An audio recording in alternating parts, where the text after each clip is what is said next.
Good evening, everybody, and welcome to Nightmares Nightly. Am I going to be charged with murder? The detective sighed and didn't answer. His eyes were tired, haunted. Just help us get to the bottom of this, he said. Okay, I answered.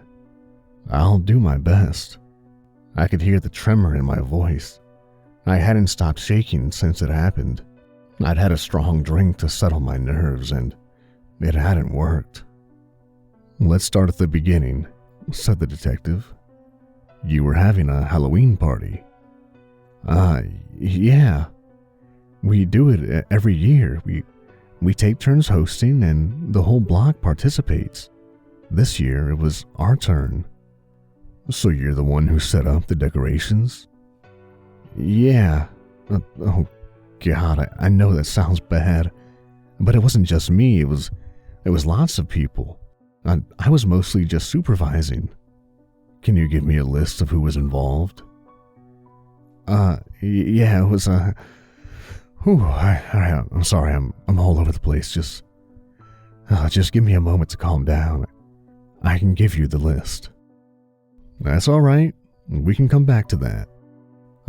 Okay. So who was it that set up the scarecrow?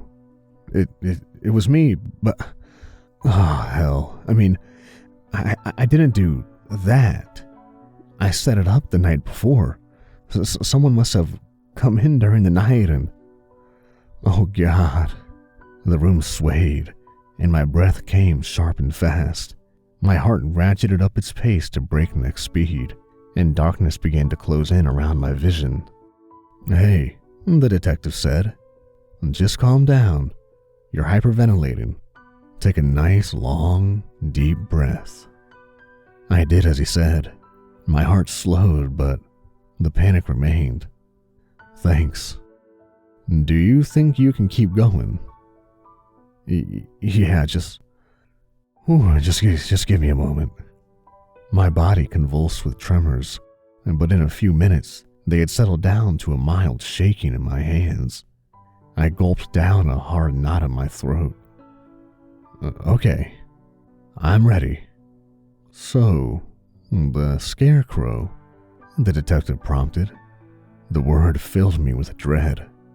The scarecrow, I repeated numbly. It's a Halloween tradition. The neighbors said as much.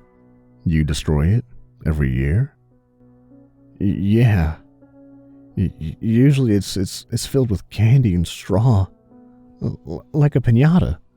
The kids beat it with sticks, and everyone has a good time. I just don't understand.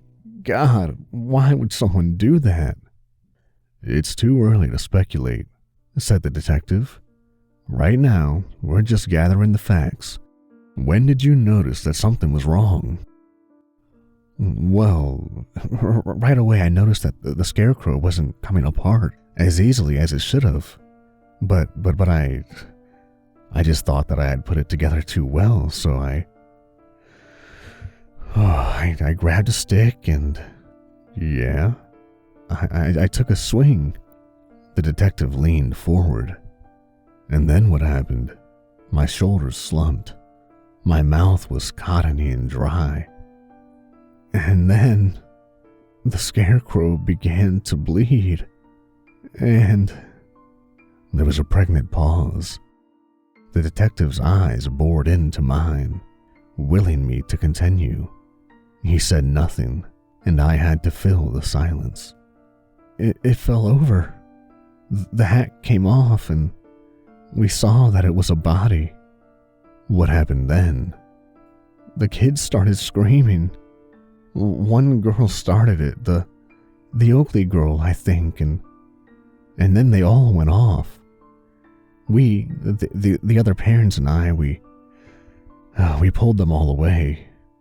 We called the police, and, well, that's it. You know the rest. The detective scribbled his last note and closed the fold-top notebook he'd been writing in. His eyes were hard, dull gray stone, impossible to read.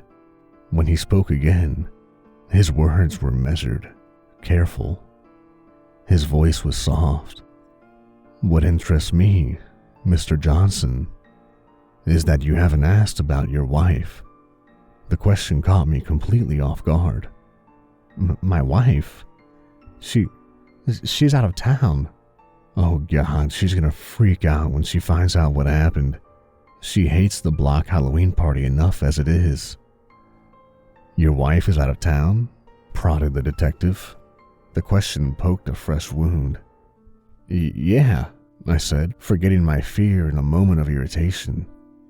She and my son are spending the holiday with their parents in Virginia. That seems strange, the detective said. A family spending a holiday apart? I got the feeling he knew something more than he was letting on. Have you talked to her? I'd like to hear your side. My wife and I are going through a rough patch right now, but I don't see why this is relevant. It's our job to gather all the information, he said. Then we can decide what is and is not relevant. Why was your wife not spending the holiday with you? I sighed. I wasn't proud of it, but I was getting flustered. I could feel hot blood rising to my face. We're separated. Why is that? It's personal. Your wife said that it was related to infidelity? So you have talked to her? We have. Fine. You know, I cheated on my wife.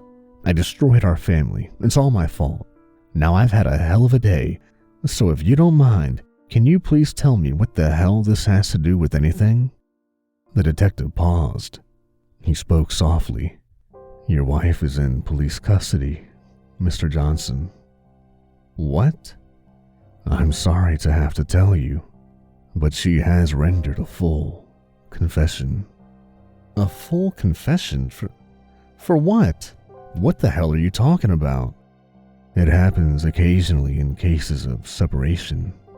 One party feels the need to punish the other. Unfortunately, the children are sometimes used as a tool to that end. The realization hit me like a punch to the gut. The room swam. Bile rose in my throat. Oh, God. Oh, God, no. I am afraid we have positively identified the remains as belonging to your son, Ben. The scream died in my throat, and I blacked out. Thanks for listening, everybody. And if you like what I'm doing and want to hear more, hit that subscribe button for more Nightmares Nightly.